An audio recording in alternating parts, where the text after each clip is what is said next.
welcome back to StrangeCast, Player One vs. World Life is Strange podcast. I'm one of your hosts, Adnan. My co-host Adam is here. Adam, you here? I'm here. Real men wear pink. Real men wear pink. It's a good way of starting things off. But yes, back for our second episode of 2023. Jesus, it only feels second episode. I thought it's longer than that. January is a long month anyway. But yeah, thank you. Well, thank you for coming back. As always, if you are new here, please do drop us a subscribe, like, share with your friends, comment on our video. It helps you support our channel, helps you keep up to date with our content as well. And this podcast, StrangeCast, is available on all podcast services, so you can check us out on Apple Podcasts, Amazon, Spotify with the video version, etc. We're on all of those as well, so you can subscribe and follow on there as well. So we're back with a new episode again. As we've kind of spoken about before, it'll be a bit of a slow, bumpy ride here and there when we record episodes. Like this week, we only have one piece of news. It's not the most meaty piece of news, but it's an update we feel like we should share.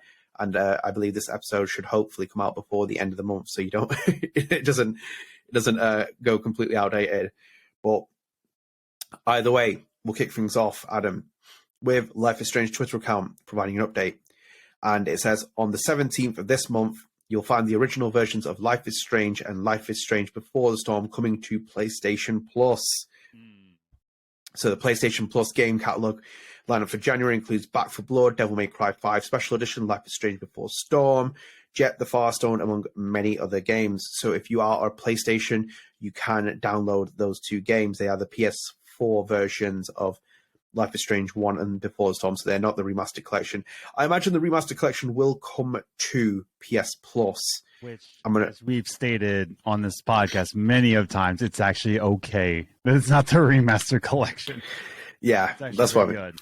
Yeah, I need to think about, like, why wouldn't they put on the remastered collection? It's a newer edition, and why put on the older ones? It's more of like saying, like, hey, we know it's not the greatest, so here's the old versions. Hooray!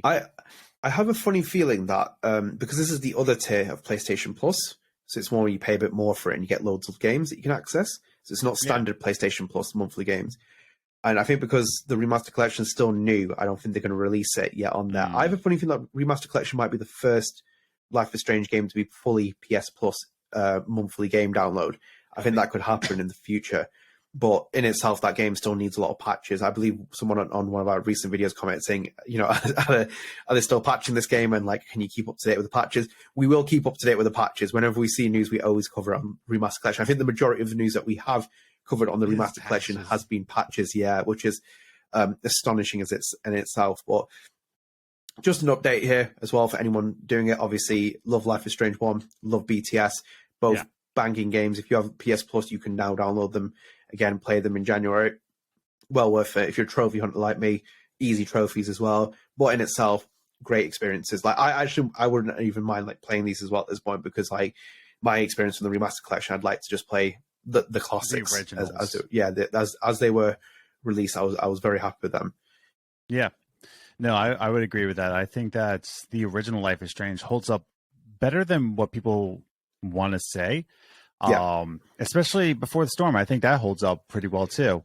But yeah, these two games, they're not old games. They're not like old or not ancient. And I think they hold up even graphically. Like, it's the lip syncing that everybody has a problem with. But, you know, if you watch a lot of anime, you know, you don't really have a problem with lip syncing. Yeah. So if you watch it dubbed, so you're fine.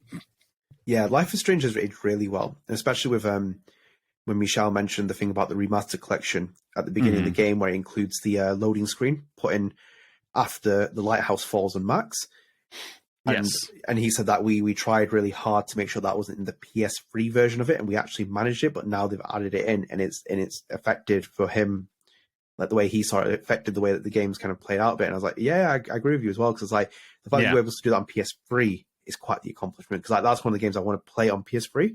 Never played the PS3 version of Life is Strange. Played Xbox, played PlayStation, played the iOS version, played pretty much every other incarnation of it. That's one I haven't played, and that one's the one where technical limitations are quite apparent, obviously, because it is a much older generation of games.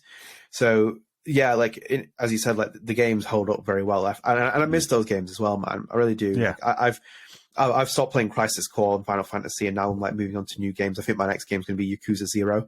So it's like I'm like going back to these games where I feel like the meat and the quality of the story is so much more what I want. Like I'm bored with modern video games.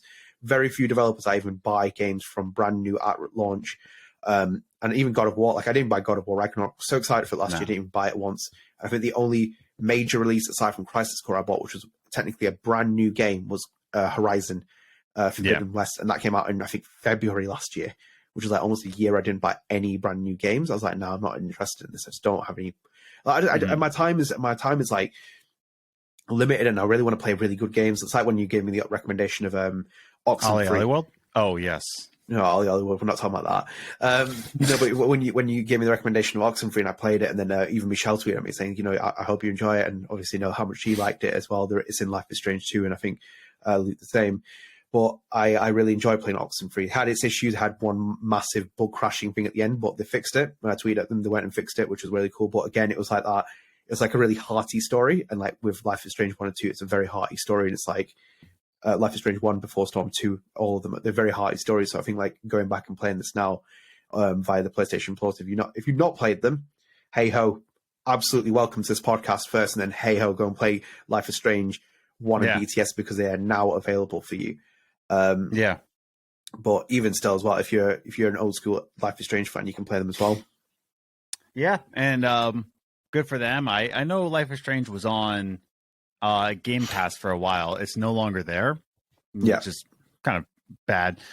Sucks, but like PlayStation's answer to Game Pass, it's now on there. Well, it's coming. What date did they say? I don't think it says. January something. January 17th. So it's already out. It's already out. So there you go. If you got Game Pass or Game Pass, PlayStation Plus, goodness.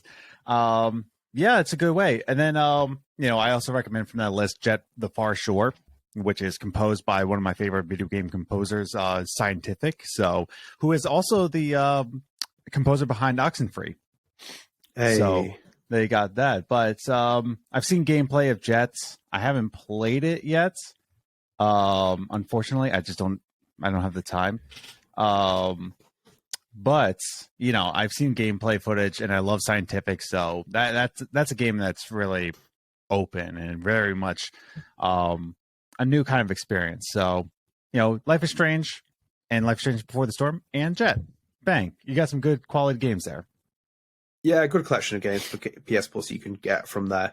Obviously, I think Games Pass is quite superior, and PS Plus is not even in the same bracket of it. Because Game Pass just has just one entry point. That's it. Like one entry point, you pay this much money, boom, you got all the games. PS Plus has so many weird tiers that you're just like, what do I buy into? Like, what games go in here and that? It's so weird. It's completely weird. They're not willing to commit to the cloud gaming streaming service at the minute. And Microsoft's really pushing for it. Obviously, the big Call of Duty acquisition is a big part of that conversation. Frustratingly, but they PS Plus is pretty average for me now as well. I think like if you pay for PS Plus, you're essentially buying the online service, if anything, with the caveat of having free games. Before that, PS Plus used to be great for like some of the games released. Like there was like many quality games. It was like quality game after quality. Now it's like a really honestly like hit and miss most every month. And I don't mean you can get a piece by every month, but like it's really hit and miss. So it's like now I'm looking at games that I would have bought, like, for example, and just like waiting for them. Like, I will never buy the Last of Us remake, for example. That is like just so bad for me. Just the concept of it, and it's such a cash grab. I'll wait for it to come to PS Plus, and if I have to wait 3 or 4 years, I'll wait because it'll come to PS Plus. I know that I'm not lacing Naughty Dog and Sony's pockets anymore that I need to. No, it's absolutely outrageous. That because it sets a gold standard. I've always said this before. If you set a standard with something like that, they'll remake Last of Us Part 2 in 4 years from now. Trust me. Come back and watch the podcast and see it. But anyway, yeah. Forget about Naughty Dog. I don't forget about Last of Us. Don't like those two. But we're going to go on to we're sticking with Life is Strange. Yes, check it out if you are here. Hopefully, this podcast does drop out before the end of the month, so you can get it in time if you're on PlayStation. Anyway, Adam, should we go into our main topic? Yes, definitely. Yes, this will be the quickest jump to our main topic I think we've ever done. So yeah, as I said, we only had one piece of news, and then we thought we'd just do a main topic segment. I don't know how far it will take us, but Either way, we always have to deliver podcasts every 2 weeks, and that is our objective. And then, as I said, there was no news Deck 9, no news Don't Nod, no news Life is Strange. It was very January is such a weird time for gaming news. Like, that was the worst time for games and groceries. Like, I was just trying to find any gaming news to happen in January. It just wasn't there. I was like, oh, God. Like, it was awful. Which is also weird because last episode we had the news that Katie was going to be involved in Steph's story, and then also Don't Nod announcing another game coming in 2023, which was... Yes. But then now it's just kind of been like really just quiet down the trail. So it's like a slog, Yeah, absolutely. So before we do this as the main topic, I pitched to Adam, let's do a conversation about who we believe is the most complete Life is Strange character. Now, very loose on definition, what we can define there. Do you want me to kick things off, Adam, or do you want to go? No, you can go for it.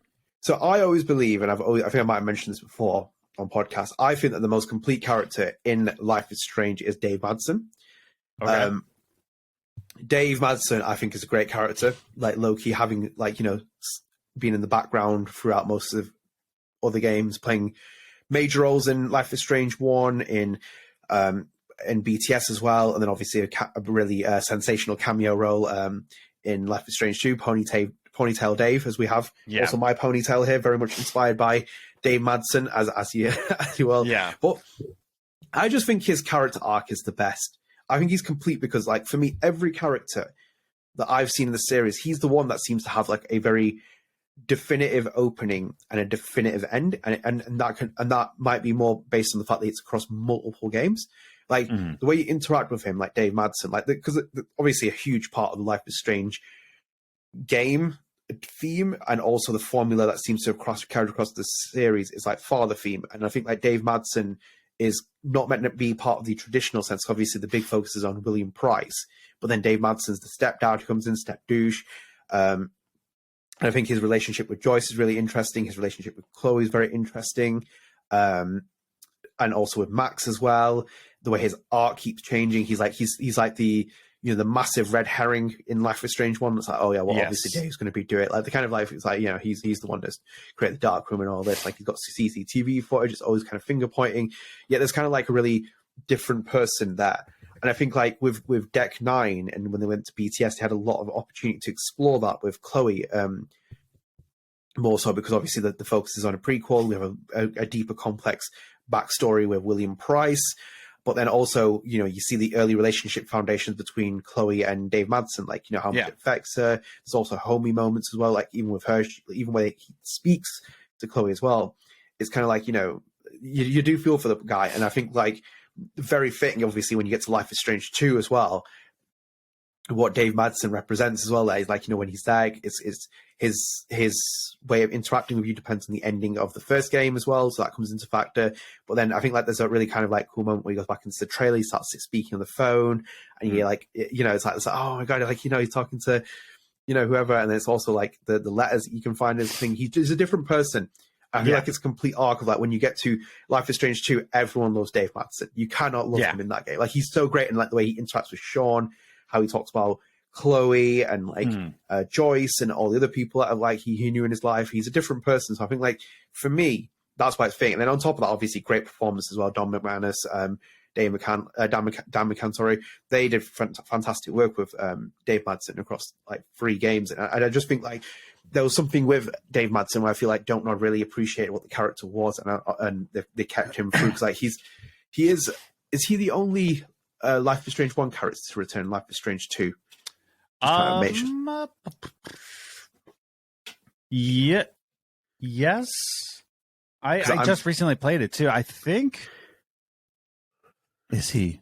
Wait, I believe he is. I think so. I believe so. I'm just trying not to suggest that he's outright. I think he is. I don't remember anyone else unless it's really minor, but he's like the one that plays the predominant one because obviously I remember my my jaw dropping when I played it first time. Then I saw Ponytail Dave and I was like, oh yes, here he is, the man of the hour. But I just think that there's something complex with Dave Madsen. It wasn't just a bog standard character, and obviously it's a big part of the Life is Strange storytelling that they've always done from Don't Nod and Deck 9, where it's like we don't just focus on the main characters, like all the other characters The side characters have their own stories that are meaningful. Some are more meaningful than others. Some people resonate with more. Like, I really enjoyed like Riley from from True Colors. Yeah, I wish then, she got more of light shine on her. Yeah, I remember Michelle saying that he tweeted away, he's like, "Can I give my rose to Riley?" And I was like, "Yeah." I wish Riley would have been more focused in that game. She was just, again, that was like one of those where it's like, oh, that's a really cool character. But my go-to by far, I think Dave Madsen is the one for me. Now, when you talk about a complete character, what is your definition of complete? See, that's the interesting part, like, because it's such a loose definition. I think it's like start to end, very satisfying story. The storytelling fits the character essentially, which what I mean is complete. That you see a natural evolution of the character, whether that's in a positive or bad way. There's a natural evolution that tells you the character has evolved in a certain way and it fits within the storytelling. So, like as I said with Dave, he comes in step douche in the first game. Very much the red herring in the first Life is Strange is like you don't like him. You very much kind of like just don't like him because you're playing the game through Chloe and Max's eyes. Yet there's always these kind of like intricacy laces in this game where it's like the first one, it's telling you like he really cares for Joyce. He also really cares for Chloe. He might not show it in a typical dad way, but he's showing it in a stepdad kind of way. He appreciates it. Has a complex layer to him as well. The fact that he was in the army. He has those kind of like, was he in the army? Was he in the army? Yes. He was in the military at least. Yeah. That's one. Yeah, it's army. It's not navy. Army. Yeah, I'm just double checking that. So he's got a complex history himself. So you kind of like tap into the fact that what kind of character he actually is as a person, as a human being, and then also as well as like the natural evolution for the other games of like as you see it. So like we had fortunate enough to see him in BTS because it was a prequel. So like that's my definition of a complete character of like storytelling narrative on a character who evolves naturally, who hits the beats in the game, changes perceptions. Has his story, has his, her, or any other character's story arc complete. So from beginning to end, you feel satisfied about that. That's how I personally see it, unless you see it differently. Yeah. Okay, yeah, no, that makes sense with what you were saying. Because when I think of complete character, I think what you were thinking is just kind of like you can see like there's a couple things I think about. One is the one you thought about, like, do they have a beginning, middle, and end? Do they have a complete, like, tale that wraps everything up, that you know what they're saying, that they know what they're doing? And the other thing is that do you know their motives? Like, do you understand the meaning behind their motives? Like to say that, like, David Madsen, his motive to care for Chloe came out of a military sense because he was in the army. He's very intense. He wants to keep this household in a military order. So you understand that he has a motive to kind of straighten out Chloe, but yeah, I can see his motives behind that. So when we talk about complete, we have that whole momentum going with David. But we also know his motives. The other thing I keep thinking about when I think of a complete character is, are they consistent? Like as a character, do they change anything about themselves? Right? That just kind of like, wait, why would he do that? The other thing I can think about with David was like why the desert? Like it was just kind of like, I wouldn't say that's inconsistent with his character. I wouldn't say that because, again, but there was just like this huge gap where we don't see David, and he goes from military man to like, yeah, I'm just some ponytail hippie, you're living in the desert with Birkenstocks. And it's like, what? Like, it's like one of the scenes, like, let's say you like meet up with a friend that you haven't seen in years, and it's just like they're a complete different person. And it's just like, okay, I need to know, like, wait, what was the tracks? And he kind of filled in the blanks of saying, like, oh, after Arcadia Bay, I started to see that things were a little bit different in life. Tornadoes and dogs named Pompidou. It changes your perspective on things. And so I went to the desert. And it's like that's the only time that we can see David Madsen being inconsistent. But between Life is Strange 1 and Before the Storm, he's a consistent character. Like, we understand who he is as a person. And he has that story arc that we can look at and just understand, like, okay, like I understand who David Madsen is as a person and as a character in a story. Are you about to say something? No, I kind of see what you mean with that gap. I think that gap I kind of cover over because I'm like, yeah, it is what it is. Like, I think that's the thing. That's the only time I feel like he's inconsistent. That's the only time, and that's for like cameo, you know. Yeah, I think like for me, like kind of like that gap is more about him, just his natural evolution. We don't have to see off screen, whereas basically like he's kind of come to terms with what happened in like Arcadia Bay. Obviously, again, endings, etc. How you kind of see this how the story unfolds for you, like how he has to like live through the destruction of Arcadia Bay, like, you know, Joyce's future, how Chloe and Max dealt with things. I think like there's like, I think with the way that he has to end up the way that he is in that position, I think it was that risk from Dontnod to bring the character, and then it's like, wait a minute, but what happens at the ending of the first game? And then they have like different explanations they have to try and make. I think my own kind of personal take on that with Dave doing what he did in that game in the second Life is Strange is kind of like, just he's not the character that we knew from the other games in terms of he's the strict military man with like his upbeat shoulders and kind of like you know, has to kind of be disciplined and say something like this and whatever else. He's just kind of like, he's chill, he's mellowed out, he's kind of accepted life for what it is. I think at this point he's like, yeah, you know what, I've seen a lot of SHIT in my life. I've kind of like wanted to like, you know, just go down this route. And I think in itself, my argument would be, I think his position there really benefits from the fact that how his relationship is with like Karen as well, because like she again is like such a complex, really different character. It's like, you know, I think like it fits with these kind of like this runaway kind of tag of like adults instead of kids. Usually it's a runaway bunch of kids who are doing it, but it's like almost like a runaway bunch of adults who've kind of like come collectively together and be like, we want to kind of live a different life. We don't want this kind of lifestyle. So I think that's how I see it with Dave Madsen, where I kind of, I'm kind of like, you know, okay to kind of like cover over the issues of them not necessarily explaining how he ended up there and why it's such a massive transition. They kind of do, but I get what you mean, where there's like little holes maybe where it's like, right, this could be explained a bit better. This could have been done that. But I think like, as I said, I just enjoy the treatment that he has, and then also the way he acts with Sean and the way he speaks to Sean, what he's telling Sean about like his own experiences with the girls, and like, and I think it translates really well, and it's really quite powerful watch from the story perspective. So like, and he's in it briefly as well. So it's like, it's not even like he's overwhelmingly in the game either. Like, it's just such a brief cameo. Is what I really enjoyed with that game with Life is Strange 2, and I was hoping that potentially we could have had that with like Life is Strange 1 being, well, not Life is Strange 1, we could have had with True Colors, someone popping back up in that game and being like having that minor little impact of a role, like even if it's like Brody, for example, walking through Haven Springs, giving Alex like a lesson of like, you know, that would have been quite a nice touch personally. So that's why I see Dave Madsen as that character. I just think, as I said, I walked away from Life is Strange 2 walking with him being one of the characters was like, hey, Doc.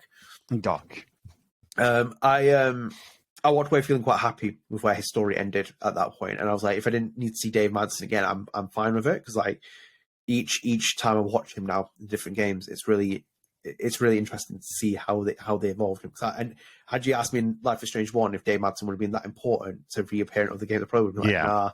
They're like, he's a good character to be developed, but then nowhere near would have been in the other games. The only criticism I have for Dave Madsen is his terrible fighting technique with Jefferson in the first episode with the choices like that is some really like how that man got into the military, like that's some. I love when he's like looking at Max and like, David, he's got a gun. I'm on it, and I'm on it. Gets shot anyway. Like when he kicks a chair as well, like that one took me. Kick the chair.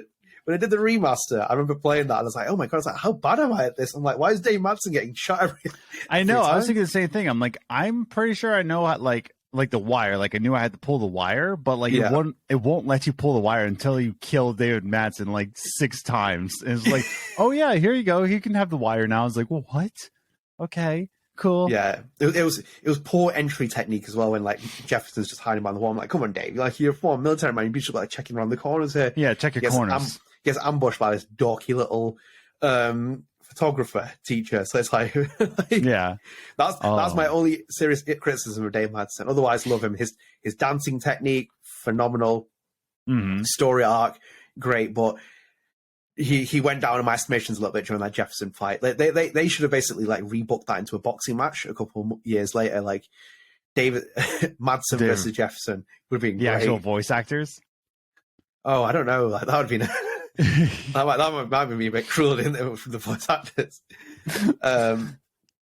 But David Madsen's my one. How about you?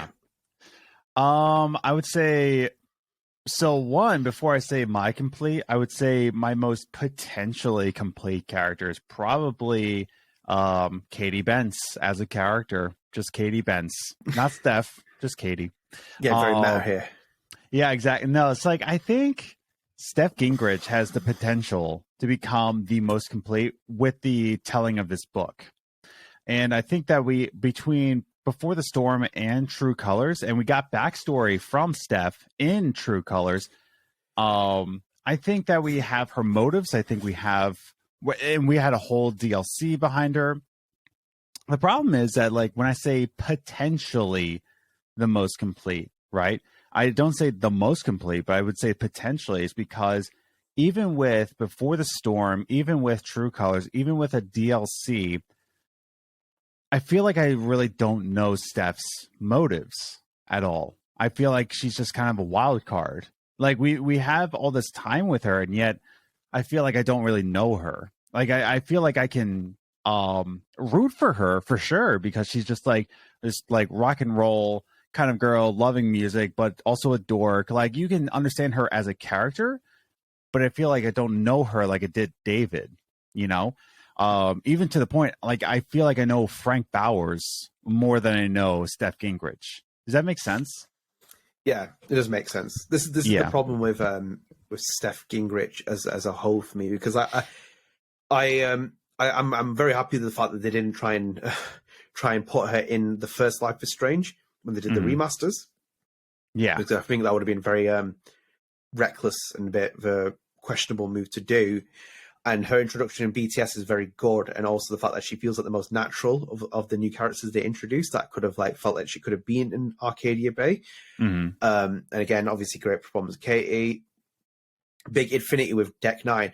My issue is, and it's always the again thing I've said on the podcast repeatedly, where it's like, that I don't think they handled Steph very well at going to True Colors, because I think Steph should have been the main character. All the things you're saying now, with like the things that you don't know her motive, you don't know this is the problem, because it feels like for me Steph Gingrich should have been the main character of True Colors, and then you would have explored all these things, and that would have helped you make her a complete character. Like, it just still doesn't make sense in my head of like how she's positioned in the story, what happens, like certain things just happen in the story and she's just kind of there popping up. There's no kind of complete explanation for certain things. Then we have to have her backstory explained through DLC and Wavelengths. Then we have a prose novel coming out. It feels like, why Steph then? It's like, why are you putting so much attention on Steph to do all that stuff? Why don't you just do it with Alex? She's the main character of the freaking game. Yeah. That's like almost doing it with Life is Strange 1 and being like, yeah, you know, screw Max and Chloe, we'll just do it on Rachel Amber, we'll give her the prose novel, we'll give her the comic series, we'll give her the DLCs. Then you kind of like, wait a minute, but you have two other stronger characters here that you have to focus on. But it's like you're giving it to Steph Gingrich instead. So that's my issue with Steph personally. Like, I just don't think that the character's fully complete. Like, she has more time for them to have developed a story for her all the way through. But there's that kind of thing, like you said, that there's things, her motives, and the way her story is then told, it's kind of like, for me, it's like chop, chop, chop, chop, chop, chop, all the way to where we're at right now. Exactly.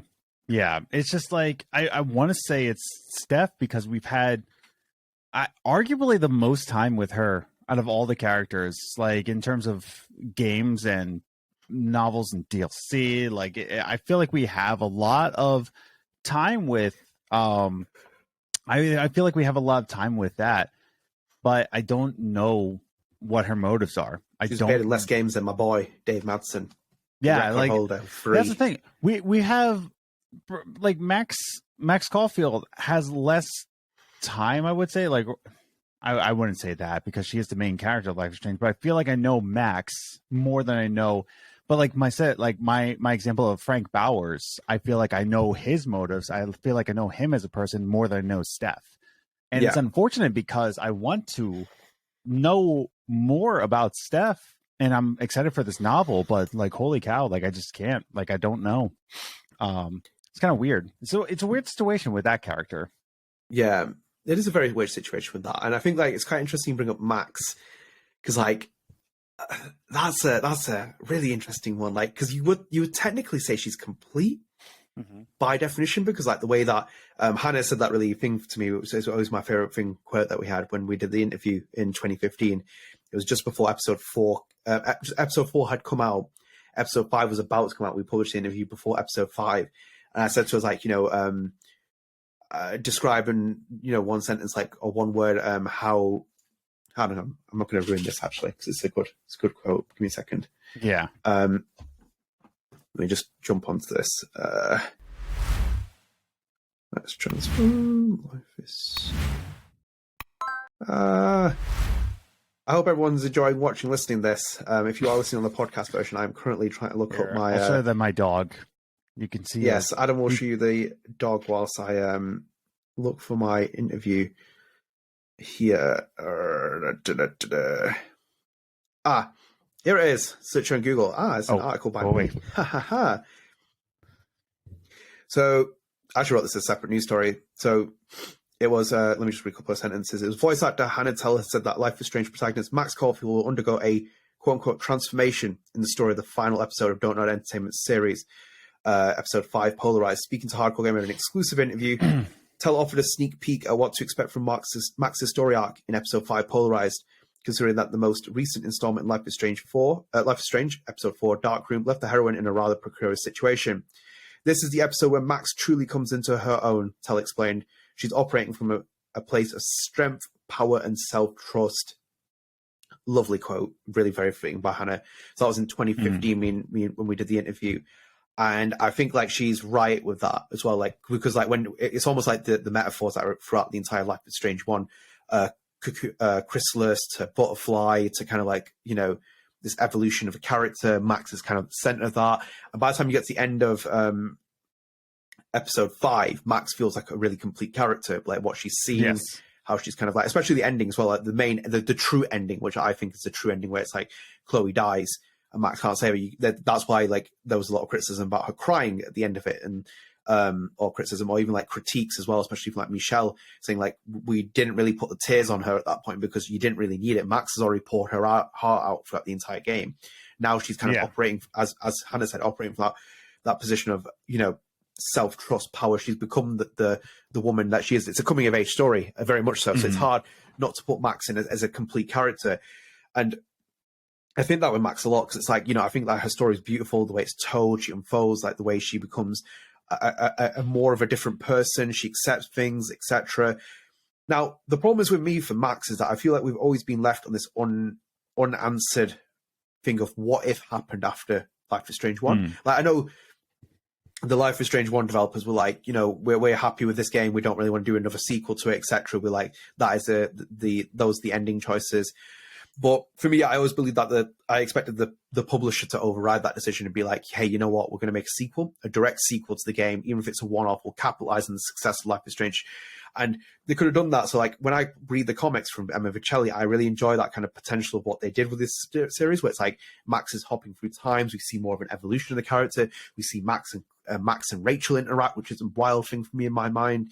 And we see more evolutions of the character, and that gives me more of a full, complete picture of Max, who she's after Life is Strange 1.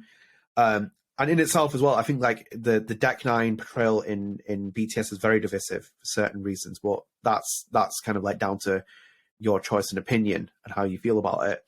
But like we got really that was really fitting with Farewell. That was kind of like you had Farewell, Life is Strange 1, and then for me it's like almost like to be continued at the end. Even though that ending on Life is Strange 1 has an ending for Max's character, we have a to be continued here.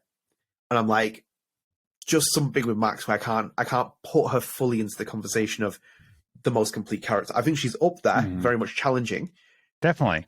Not the most complete, because the difference I would make at this point is that I think then, in contrast, Sean Diaz has a complete story. And there you go. That was actually my answer.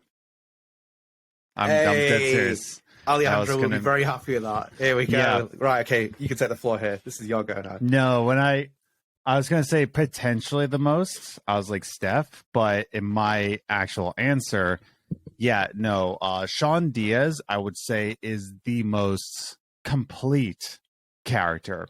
Again, when I say my definition of just like he has a beginning of a story, a middle, and like what the end is, And all of in that story, he has a motive. He understands the motive. And his character, right, kind of evolves, but he stays consistent. I believe that a lot of people will change. Like, change is part of human nature, and it's part of your evolution as a character in your own life. If we want to get meta here of how you are a complete character. But in that change, you are consistent with who you are as a person. Like me and Adnan, like, I can say for sure that I'm the same as I was in middle school, but I've evolved as a person. Like, straight up, if you knew me in middle school, like if you went back in time and you went to my middle school, you could pick out which one's Adam, not by looking at me, but my characteristics. Probably the same for Adnan. Like, you have this same kind of like characteristic, but you evolve as a person. And I think that with Sean, the way he was written by the greats of, you know, the true Life is Strange team, I'm not going to say, you know, but like written by Michelle, right? That's the thing, is that like they made Sean evolve with still being Sean. And he evolved, but he still looked after his brother. He still wanted to focus on that family. He was still family oriented. Like, that's the thing. Like, he always wanted to protect the ones he loved, no matter what. That's why you have the decision with Layla. It's just like you have the decision, but each decision is still part of Sean's character, whether he calls her to protect her from her feelings or doesn't call her to protect her from being involved with the situation. Both choices, doesn't matter what, it's still consistent with the character of Sean.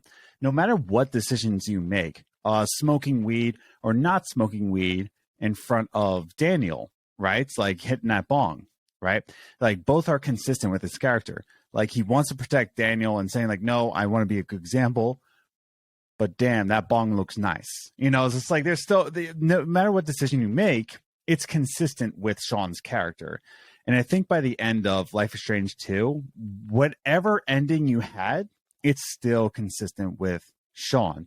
Especially the ending I got, where Sean is in, he's in Puerto Lobos, but, you know, with Daniel under house arrest, that's the ending I got. Daniel was under house arrest. Sean was still constantly writing to Daniel, sending him letters, you know, just letting him know that he's okay, you know, all this stuff. Consistency. So he had that beginning, middle, and end. You can see who he was when he was a younger kid. He's grown older, but still is the same. I think in all around, I think he's more of a complete character than Daniel was. Like, for sure. Yeah. Daniel is consistent, but at the same time, like, there's some moments where he's just like, he loses the character, he loses people he trusts. He's a kid. He's not really complete yet. But Sean, I believe, is one of the most complete characters you've ever seen in a Life is Strange game. Yeah, absolutely. I think, like, after David Madsen, or even maybe if I keep changing them back and forth, Sean Diaz is like one of the most complete characters who's ever been done in a series, in a Life is Strange game. Like, it's 5 episodes, his story. Like, it's even less than other characters. And it's like, with Sean, I think, like, even still, you almost think the story is a little bit about Daniel, but I think it's more about Sean and his travel to Port Lobos, because I think there's more trial and tribulation in Sean's story, because, like, look at the character you meet, and then, like, and we talk about Life is Strange 1 being a coming of age story. This is like even more on tenfold of what he experiences, because he gets thrown to the wolves. It's like all the stuff, no unintended. Yeah, Wolf Brothers. But it's like he does get thrown to the wolves. It's like you have to then become, you know, he goes from a young boy to becoming a man, and he has to, like, channel experiences, like all the things you engage across 5 episodes. Think about it. It's like, I was like transitioning from my own kind of like teenage years to adult years and stuff like that. And look at what he goes through. It's like, he has to, like, come to terms with his dad's death. Then he has to look after his little brother. Then he has to quickly learn what morality is and where he sees morality, what he does, what he thinks morality is, etc. Then he has to travel back to his hometown whilst being under a complete threat of, like, being arrested. He's a wanted criminal at this point for something that maybe he didn't do, but it's as it is. Like you said with the Layla thing, there's feelings, connections towards someone, but he makes the choice where it's like, do I call her, do I not call her, etc. This sense of fear that runs through him constantly there throughout the entire series. He's fearful about things, and he has a right to be fearful. He's a young kid. Understanding his relationship with his mother, which is really complex and deep and much more sophisticated than we could have imagined. Like, the way that even Karen sees it as well. Him losing his eye as well, which again, like that's another one. He becomes like, he becomes big boss style where he has like his eye patch.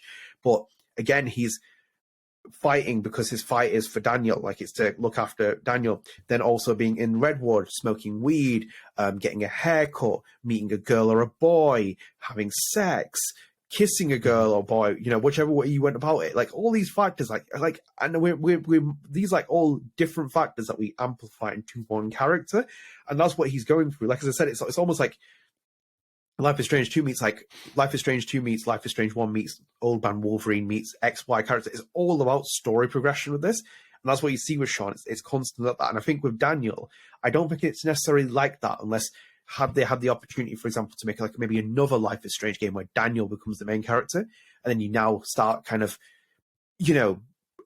playing as a mature Daniel a little bit, a bit more older, because he's still a kid, and it's hard. Your morality is playing effect on him. Like he'll become the character that you make him to be. Very similar to like Clementine and AJ. Like AJ isn't a complex character in The Walking Dead. Man, it's all. I loved AJ's role in was it the final season or final season? I think it was the final season. That, man, I loved how I don't mean to get off topic too much, but like AJ, his role in that season was supreme. It's great, isn't it? Spoiler alert! I'm just gonna give a spoiler. I don't care. You should have played it by now. It is what it is. But just like how he shoots the one guy, right? And he just like he looks up and he tells you like, "You told me to always shoot," and just like, crap. And just like one of those things, like, oh my god, like I like it's that moment where you see like everything that I say or do to AJ is going to make AJ, and just like the stress involved with that. It's like raising a child like that when you yourself are a child.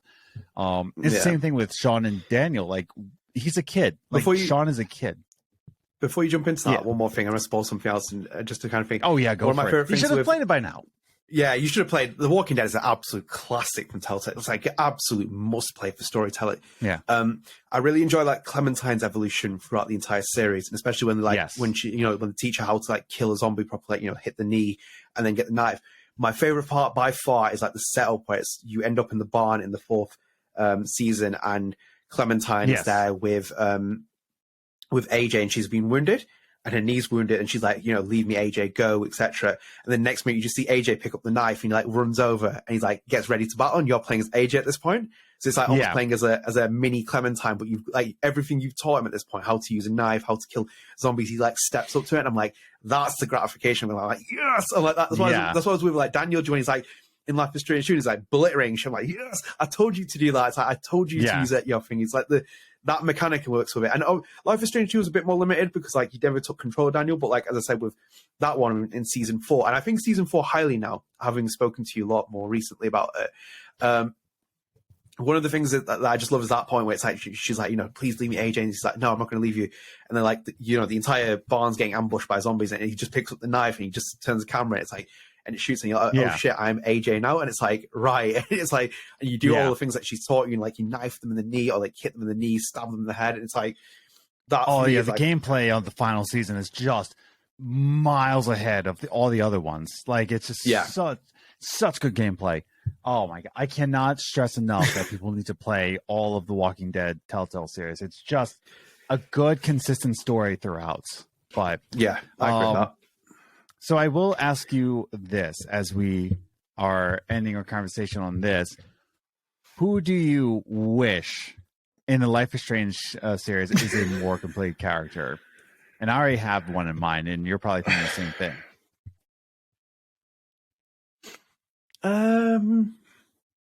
Want me to say who I is? Well, I mean, like my my go-to one would be Rachel Amber because she's my favorite character. And I would like to see more of Rachel. I think there's a case, technically speaking, to make for an argument of her being a complete character. I just wish we had obviously more of her, if anything. And I think Chloe is another one who I think is on the verge of being complete. We didn't even talk about Chloe, but I think Chloe is on the verge of being complete. I think Chloe might even be a complete character, actually. I think, like, if you take her ending from the first one, you were going for the one where she dies. I would say Chloe's a pretty complete character, yeah. Yeah. Because we know her motive. She's pretty consistent. Yeah, and Chloe's such a weird, it's such a divisive character in the series. Like, I saw that entire video. I think you've seen it maybe on YouTube where it's that thumbnail where it's like Chloe, the worst best friend or something. And it always triggers Life is Strange fans. And I'm like, I understand why she's like, I think you can't separate toxicity. Whatever your definition of toxicity is, you can't separate it from Max Caulfield, Rachel Amber, and Chloe Price because they all have their certain traits that make them toxic by definition. And I think with Chloe, it's like step in her shoes. Imagine losing your dad at that age. Yeah. And then like living that life of what you have and your best friend leaves away. You might as well, you've snatched two important, vital things from someone's childhood at that point. So in terms of the in characters I wish I could be more complete, I think one of them would be Nathan Prescott, because I think Nathan is done really dirty in a lot of the games. He was getting consistent and he was getting a complete story in Before the Storm, but then we just kind of dissipated that. And I was like, oh, come on. Like, I want more. Yeah, it fell short in BTS. This is why my issue with BTS is where I'm like, it should have just been 5 episodes. There were points where the story needs to be fleshed out a bit more, especially with like Nathan, for example. You saw a lot more of him. And I know, and I say Nathan because like I really had an interest in Emma Vicelli's original idea for the comic series, where she wanted to like explore the origins of the Vortex Club, and it would have given you more kind of ammunition for Nathan's story. Whilst I think of another one, so there'll probably be another deeper one. Who's the one you're thinking of? Brody. I wanted more story from Brody. I wanted to find out if he really was a Prescott, because he kept. Like, we all wanted to hear that he was a Prescott, because, like, oh, yeah, I came from a rich family. And then he, like, went by Arcadia Bay and just like, yeah, I went from a rich family. They didn't really care much. And so I went on the road myself. And, like, was he Nathan's cousin? Like, was he somebody from Arcadia Bay? Like, what's his story? Like, I want to know more of his, like, not even if he was a Prescott, but I wanted more of Brody, you know? And not just from the comics either. I just wanted gameplay of Brody. And it's just like, dude, like I want to hear more of him, but we only got the 1 episode and then boom, gone Brody. Bye-bye. I'm like, oh, come on. That's the really great effect with Life is Strange 2, because it pulls in characters and then yanks you, because the way that you feel about Brody, I'd love with Cassidy. You could have made it like an entire Butch and Sundance Cassidy film with Finn and Cass. Like they're so they're like two peas in a pod where you have so much ammunition that you can make it. I would love to have had her in the war game, because like for me, Life is Strange 2 is a very different game from all the others. It really is, but she feels like the one character I could take from Life is Strange 2 and put her in Life is Strange 1, and she wouldn't necessarily be completely out of place. Yeah, I think you could work her in there, because I think it just works like that. So I think like I agree with Brody, I agree with Cassidy, myself. There's quite a few characters, you know. I think like there were like as I said, like the ones my complete character was Dave Madsen, and I think like I could talk about a lot of other ones like Max and Chloe being potentially in there. Joyce Price is potentially in there as well. Same with William Price as well. I think William Price is a really beautifully written character. But for me, like, you know, I think like maybe I mentioned earlier, the one that I would love to see a more complete story of was Riley. I think Riley was a really great addition to True Colors. I know. And just like in hindsight now, it looks like such a frustrating decision that she just didn't play much of a great story. Like she just, and you wouldn't see with Riley, like when you look at it, she looks quite plain Jane, doesn't she? Like, and that kind of fits into the character stereotype that she has in the game. But there's this deeper kind of story with Riley, and I'm like, oh, you know, I wish there was more time with her. She's really cool. She's this, and I could have a lot more fun with her. So yeah, I think there was quite a few characters that were left a little bit incomplete, and I think like this is my issue with like how True Colors came out. I think they could have just started to have some of these characters kind of floating in between the background of scenes. Like as I said in the comic series, I've been following it, and some of the things that I saw, and like Brody turned up, I was like, that's so cool. And I believe that when I got up to Victoria turned up as well, which is like a bit of like, oh, I was like, hang on a minute, this is really interesting. So Yeah. I think like those are the ones that I would personally go for. But I think in itself, as much as I think Dave Madsen is probably the most complete, I think I would have to kind of like hit it to Sean. I think Sean is a mess, man. It's such a great character. I haven't told anyone else, please play Life is Strange 2. Please play it. That game will be so underappreciated. It's been so I just think there's a time in your life where you play it and it hits with you. That's how I see it personally. I think like it's a very divisive entry. I get it. I get a lot of people disappointed with Max and Chloe not being there. I get a lot of things. I just think with Life is Strange 2, if there'll come a time in your life where you play it and you're like, yeah, I really appreciate this. I really appreciate what these characters are going through. I really appreciate what Sean's going through. Like, Sean handles more of the darker themes of any Life is Strange character than anyone that I've seen. Like, he just does. Like, even we didn't even touch on the stuff about the religion aspect of the fourth episode, the racism, the gay conversion therapy stuff with Jacob. There's so much there. It's like so much. It's like, and I say that, and I'm laughing since that. It's that. It's like, it's just no holds barred. And I think like we've always had this belief that Square Enix had a very, didn't see level with the eye of like donut on this game in terms of how well it did. And it probably didn't sell as well as maybe the first Life is Strange, but it was maybe a different, bold new direction. And that's why my always reoccurring theme with the conversations we have here is like, I was disappointed with True Colors for that reason, because it went too Force Unleashed. It went back to this origins route and took too much liberties with the kind of like formula of Life is Strange 1, rather than being like, you know what, we'll go in a completely new direction. We'll try and change up the wheel. We understand that Life is Strange 2 wasn't for everyone, but we're going to keep trying different things. So that's that, and it's funny though as well. Like, I find it quite funny that we talk, me and you, and Riley's the only person I mentioned from Life is Strange True Colors, but like we've not really been into the other characters. I'm a bit like, yeah, it kind of says a lot about my position with True Colors at the minute. The soul characters, I love them, like Ducky and all the others, but I don't think they play enough time in the role where it's like, yeah, I need more story from them. I need a complete story. You know what I mean? Okay, so I think we'll wrap things up here. Apologies about if there's a cut a minute ago, because I don't know where I started and ended. My trailer thought completely lost, and then we had some couple of technical issues, which I hope don't affect the episode. Fingers crossed. But either way, I think we'll wrap up here for this segment. I think we talked about it. Let us know who you think of who the complete character is. As I said, there's a lot of options. Maybe you'll disagree with us. Maybe you'll agree with us. Tell us any that we didn't name. There's a lot of Life is Strange characters we could have really talked about, to be honest. But tell us your personal favourites in the comments. I'd love to hear them. But we'll now move on to Spread the Arts. Adam, you want to kick things off? Sure. On the theme of chefing, by the way, I do have a new Cast of Artist single coming out Friday. So boom, there it is. Hey. But Friday as we're recording this, so it's already out by the time you're hearing this. But yeah, so I like cooking shows. I am a chef in real life in a restaurant. Really? I know, really. So since I like that, I like watching a couple cooking shows, and there's some on Netflix that are like, they're all right. There's one I found that I was like, this is gold, dude. It's called The Pressure Cooker. Okay, it is this the reality TV show? It's a reality competition show. Yeah, I've seen the trailer for it, and I will not lie, I really want to watch it. It's so good. Like, because like they're all living in the same house, right? And here's the concept. It's 11 chefs. Now, here's why it's good. It's not the cooks, right? It's not like some home cooks, it's not like some, it is head chefs. It is people who are in charge. It's private cooks and head chefs of restaurants. The most type A, like egotistical personalities put into a house. They're all living in the same house, and it's 11 of them, and it's all cooking competitions, right? Cooking challenges, and it's no celebrity chefs judging them. No. They judge each other on their dishes, and they vote each other out based on that. And sometimes there's blind taste testers that are voted in.